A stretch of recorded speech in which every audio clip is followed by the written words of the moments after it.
नमस्कार दोस्तों, stock market studies में फिर से एक बार आपको स्वागत है। तो आज मैं बात करने वाला हूँ दिग्गज एक ब्रोकिंग फर्म के बारे में, जो इंडिया का टॉप 3 में इसका नाम लिस्टिंग है। और इंडिया का जितने सारे ब्रोकिंग फर्म है, मतलब ब्रोकिंग फर्म मतलब बहुत सारे दोस्तों को नहीं पता चला, मतलब पता है। मैं एक बार आपको बता देता हूँ। आप जिस कंपनी के साथ काम करते हैं, मतलब आप जिस कंपनी के साथ ट्रेडिंग करते हैं, जिस कंपनी में आप अकाउंट ओपन करके इन्वेस्ट किया है, तो उसको ब्रोकिंग फर्म कहते हैं। तो इस ब्रोकिंग फर्म के जितने सारे कंपनीज है, उसमें ऑल ओवर इंडिया में इस कंपनी का नाम थर्ड पोजीशन में आते हैं। और स्टॉक मार्केट में जितने सारे ब्रोकिंग फर्म है, उससे कंपैरिजन करूँ तो इस कंपनी नंबर 1 पोजीशन में है। तो जबरदस्त परफॉर्मेंस कर रहा है इस कंपनी। इसके ऊपर मैं पहले आपको वीडियो बना चुका हूँ और आज भी आपको वीडियो बना के देता हूँ, मतलब दूंगा, क्योंकि आज के दिन इस कंपनी ने क्वार्टर 2 का रिजल्ट भी पब्लिश किया है। और इस कंपनी में फ्यूचर में कितना पोटेंशियल है उसके बारे में भी बताऊंगा, और आपको इस क्वार्टर के बाद शेयर खरीदारी करने चाहिए कि नहीं चाहिए, उसकी जानकारी भी आपको दूंगा। तो वीडियो को पूरा देखना और बहुत कुछ सीखने को मिलेगा। और अभी तक मेरे चैनल को सब्सक्राइब नहीं किया तो जरूर सब्सक्राइब कर लीजिएगा। तो चलो देखते हैं आज के स्टॉक के बारे में।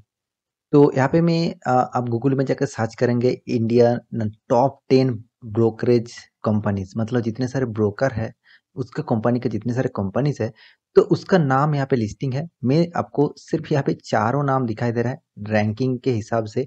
नंबर ऑफ पोजीशन में है जीरोधा, मैं जीरोधा की बात नहीं कर रहा हूँ। सेकंड पोजीशन है अपस्टॉक और थर्ड पोजीशन है एंजल ब्रोकिंग। तो यहाँ पे मैं बात करने वाला हूँ एंजल ब्रोकिंग के बारे में। और इस एंजल ब्रोकिंग स्टॉक मार्केट के एक लिस्टेड कंपनी भी है।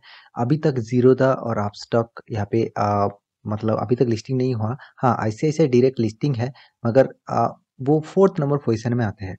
तो नंबर 3 पोजीशन में एंजल बुकिंग आते हैं, क्योंकि कंपनी जिस तरीके से काम कर रहे हैं और जिस तरीके से परफॉर्मेंस कर रहा है, उसके हिसाब से कंपनी में कुछ पोटेंशियल है फ्यूचर के लिए। तो मैं सारी जानकारी यहाँ पे आपको देने वाला हूँ एंजल बुकिंग के बारे में। तो सबसे पहले मैं क्वार्टर बेसिस जो रिजल्ट आया है, जो धमाकेदार रिजल्ट हुआ है, उसके बारे में एक बार आपको देखना चाहिए। यहाँ पे आप देख सकते हैं रिजल्ट के ऊपर मैं आ चुका हूँ। यहाँ पे क्वार्टर बेसिस रिजल्ट, इस क्वार्टर का रिजल्ट मतलब अभी जो इस मंथ सितंबर मंथ का जो क्वार्टर का रिजल्ट, मतलब क्वार्टर 2 का रिजल्ट यहाँ पे पब्लिश किया है। ये पिछले क्वार्टर का रिजल्ट मतलब मार्च का क्वार्टर 1 का रिजल्ट, और यहाँ पे पिछले सालों के जो क्वार्टर 2 का रिजल्ट चले गए थे, वो उसका रिजल्ट। तो ये तीनों रिजल्ट हर बार आपको इस तीनों रिजल्ट का कंपैरिजन किया जाएगा, क्योंकि आपको एक अंदाजा लग जाएगा कि कंपनी किस तरीके से परफॉर्मेंस कर रहे हैं। तो यहाँ पे आप देख सकते हैं कंपनी टोटल जो इनकम किया है, मतलब इंटरेस्ट इनकम और भी जितने सारे फीस है, कमीशन है और जितने सारे चार्जेस है, उसके सब इनकम को जोड़कर टोटल जो इनकम हुआ, वो टोटल इनकम यहाँ पे देखिए 5381 मिलियन। यहाँ पे मिलियन में फिगर दिया गया है, आप फिगर देख लीजिए, मिलियन को छोड़ दीजिए। मिलियन को मतलब यहाँ पे करीबन करीबन 538 करोड़ मान के चलिए। तो यहाँ पे 5381 था नहीं, अभी इस क्वार्टर में हुआ है। और पिछले क्वार्टर में था 4744 मिलियन। तो पिछले सालों की क्वार्टर में देखिए 3179। तो जबरदस्त यहाँ पे परफॉर्मेंस देखने को मिला इस क्वार्टर में। तो एक बात मैं कहना चाहता हूँ, अब फ्यूचर में स्टॉक बुकिंग में जिस तरीके से इंडिया का ग्रोथ हो रहा है, जिस तरीके से इन्वेस्ट कर रहा है, इन्वेस्टर जिस जिस तरीके से स्टॉक मार्केट में आ रहा है, तो फ्यूचर में जितने सारे ब्रोकिंग फर्म है, सबको अच्छा खासा फायदा मिलने वाला है। क्योंकि जो अपडेट रहेगा, जो नया नया से नया प्रोजेक्ट लॉन्च करेगा, मतलब नया से नया सॉफ्टवेयर, नया से नया अदर सेक्टर के साथ जुड़ेंगे, तब उसको फायदा मिलेगा। तो एंजल ब्रोकिंग बहुत सारे सेक्टर के साथ जुड़े हुए हैं, क्योंकि एंजल ब्रोकिंग अभी एंजल ब्रोकिंग नहीं रहा, अभी एंजल वन हो चुके हैं। और एंजल वन बहुत सारे सॉफ्टवेयर के साथ जुड़े हुए हैं, बहुत सारे टेक्नोलॉजी लेके आ रहे हैं, इजी ट्रेड कर सकते हैं आप इस सॉफ्टवेयर से। तो एंजल बुकिंग फ्यूचर में आपको अच्छा खासा एक पोटेंशियल दे सकते हैं। क्योंकि मैं आपको पहले ही बता दूं, राकेश झुंझुनवाला जी, आप सभी जानते हैं। उनका कहना है कि 2030 में आपको इंडियन मार्केट में, स्टॉक बुकिंग मार्केट में बहुत जबरदस्त इन्वेस्ट करने को देखने को मिलेगा। क्योंकि जिस तरीके से रैली पकड़ा है, जिस तरीके से इंडियन मार्केट में एक तेजी इन्वेस्टर आ रहा है, जिस तरीके से हर कोई इंसान इन्वेस्ट करना चाहते हैं, तो उसके हिसाब से फ्यूचर में बहुत डीमैट अकाउंट ओपन होने वाला है। और जितने सारे डीमैट अकाउंट ओपन होंगे, सबसे फ़ायदा किसको मिलेगा? जितने सारे ब्रोकेज फर्म है, उसी को मिलेगा।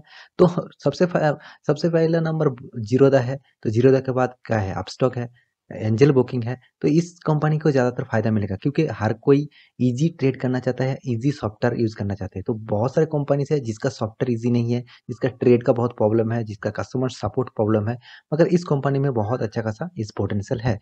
तो अभी तक एंजल ब्रोकिंग अपस्टॉक मार्केट में नहीं है, मतलब स्टॉक मार्केट में अभी भी लिस्टिंग नहीं हुआ, तो इसलिए आपको इस स्टॉक के ऊपर जरूर नजर रखना चाहिए। तो टोटल एक्सपेंस के बारे में बात करूँ तो यहाँ पे कंपनी देख सकते हैं 3587 मिलियन का एक्सपेंस किया। पिछले क्वार्टर में 3100 और पिछले सालों के क्वार्टर में 2100 एक्सपेंस किया था। और जितने सारे कंपनी ने टैक्सेस यहाँ पे पे किया, टैक्सेस पे करने के बाद यहाँ पे आपको पीरियड ऑफ द इनकम देखने को मिलेगा। टोटल यहाँ पे मैं इनकम के ऊपर में आ जाता हूँ। यहाँ पे एक बार होल्ड कीजिए।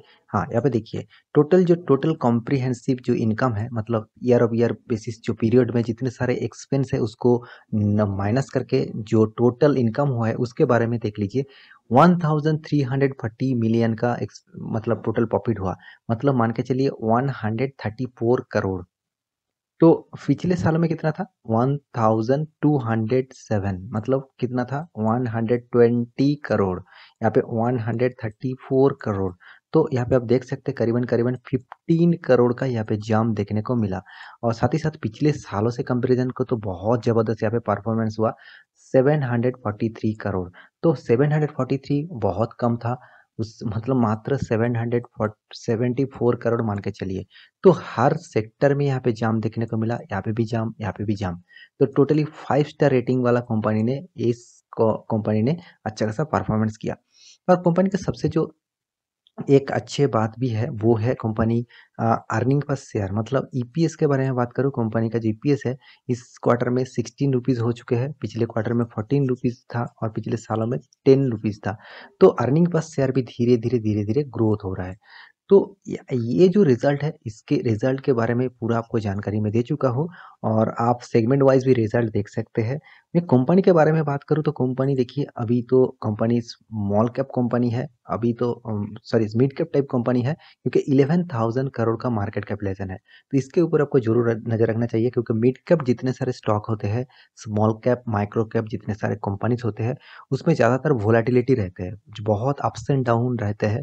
तो आपको कंपनी का पोर्टफोलियो, कंपनी का परफॉर्मेंस, कंपनी का फंडामेंटल्स अच्छा स्ट्रांग है, तो उस कंपनी में आपको वोलेटिलिटी में आपको पेशेंस के साथ बने रहना चाहिए। मतलब मान के चलिए आप 1000 में बाई किया, उसके बाद स्टॉक में गिरावट दिखाया, करीबन करीबन 500 600 तक आ चुके। तो अब पैनिक मत होना, स्टॉक में फंडामेंटल स्ट्रांग है। और अब किस रीजन से कंपनी ने गिरावट किया, उस रीजन को पहले देखिए, उसको स्टडी करिए।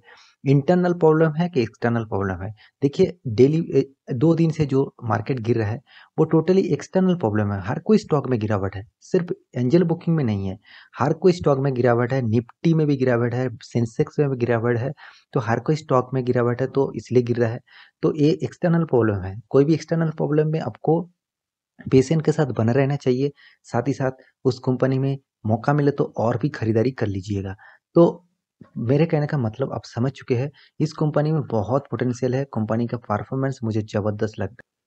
यहाँ पे कंपनी का टोटल नीट प्रॉफिट के बारे में बात करूँ, ईयर ऑफ ईयर बेसिस आप देख लीजिए। 2017 में मात्र 20 करोड़ का प्रॉफिट था, और 2018 में 100 करोड़ का, 2019 में 76 करोड़ का, 2020 में कोरोना के सिचुएशन में 86 करोड़ का प्रॉफिट किया था। उसके बाद जो रैली पकड़ा, क्योंकि कोरोना के सिचुएशन के बाद बहुत ज़्यादा डीमैट अकाउंट ओपन हुआ, बहुत सारे ट्रेडिंग स्टार्ट हुआ, बहुत सारे इन्वेस्टर आया, तो इसलिए ज़बरदस्त यहाँ पे प्रॉफिट कंपनी ने कमाया, करीबन 290 करोड़ का टोटल प्रॉफिट किया। तो ये सारे डेटा आपके सामने मैं रख चुका हूँ। और कंपनी का डेप्थ ऑफ इक्विटी के बारे में बात करूँ, कंपनी के पास जो डेप्थ है वो मुझे धीरे धीरे कम होने को देखने को मिल रहा है। तो देखिए कंपनी कर्जा जरूर चुका देंगे, कंपनी का परफॉर्मेंस अच्छा है तो कर्जा जरूर चुका जाएंगे। तो यहाँ पे देखिए प्रोमोटर करीबन करीबन 44% मान के चलिए यहाँ पे होल्डिंग करके रखा है। अभी तो 43.77% होल्डिंग है। और एफआई के बारे में बात करूँ तो एफआई भी देखिए 44% होल्डिंग, डीआईएस भी देखिए 8% होल्डिंग। पब्लिक यहाँ पे देखिए ज़्यादातर माल खरीद के रखा है।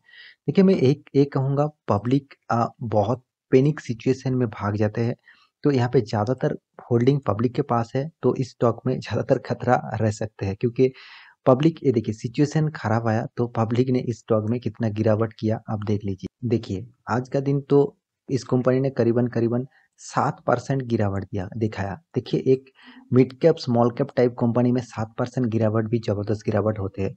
तो इसका जो कारण है, देखिए कंपनी स्टार्ट अच्छा खासा हुआ क्योंकि कंपनी का रिजल्ट परफॉर्मेंस अच्छा होने वाला है, इसी का एक अंदाजा था, तो इसलिए स्टार्ट गैप अप में ओपन हुआ, उसके बाद एक स्लाइड बेसिस मूवमेंट में चला, उसके बाद जबरदस्त गिरावट था, उसके बाद थोड़ा सा रिकवरी किया, उसके बाद जो गिरावट हुआ वो गिरावट देखने के लायक है। ये जो गिरावट है वो टोटली ज़्यादातर देखेंगे आप, कुछ इंस्टीट्यूशन भी यहाँ पे सेल किया है, कुछ ज़्यादातर पब्लिक यहाँ पे सेल करके भाग गया, क्योंकि पब्लिक पैनिक सिचुएशन में भाग जाते हैं, क्योंकि उसको फंडामेंटली स्ट्रॉन्ग शेयर में बने रहना चाहिए, नहीं चाहिए।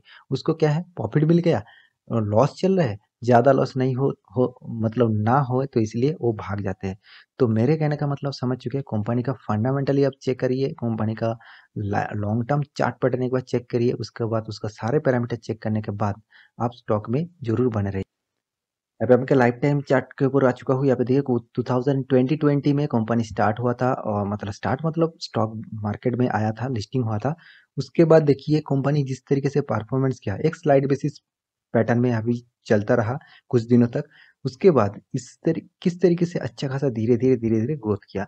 मैं आपको हमेशा कहता हूँ कि मिड कैप टाइप स्टॉक में, स्मॉल कैप टाइप स्टॉक में आपको बहुत वोलाटिलिटी आपको देखने को मिलेगा। तो ये वोलाटिलिटी आपको जरूर देखने को मिलेगा, इसको आपको पेशेंस के साथ बना रहना चाहिए। कंपनी खराब नहीं है, कंपनी के ऊपर जरूर स्टडी करिए, उसके बाद निवेश करने के लिए सोचिए। और एक बात मैं कहना चाहता हूँ कि कंपनी ने एक अनाउंसमेंट भी किया है, वो है कंपनी डिविडेंड देने वाला है। तो कंपनी डिविडेंड जरूर देंगे, यहाँ पे कंपनी डिविडेंड देने वाला है। तो कंपनी का जो डिविडेंड है वो करीबन करीबन यहाँ पे देखिए 5.70 रुपीज पर शेयर में आपको डिविडेंड देने वाला है। तो 5.70 रुपीज मतलब आपको 5.5 रुपया यहाँ पे डिविडेंड मिलने वाला है।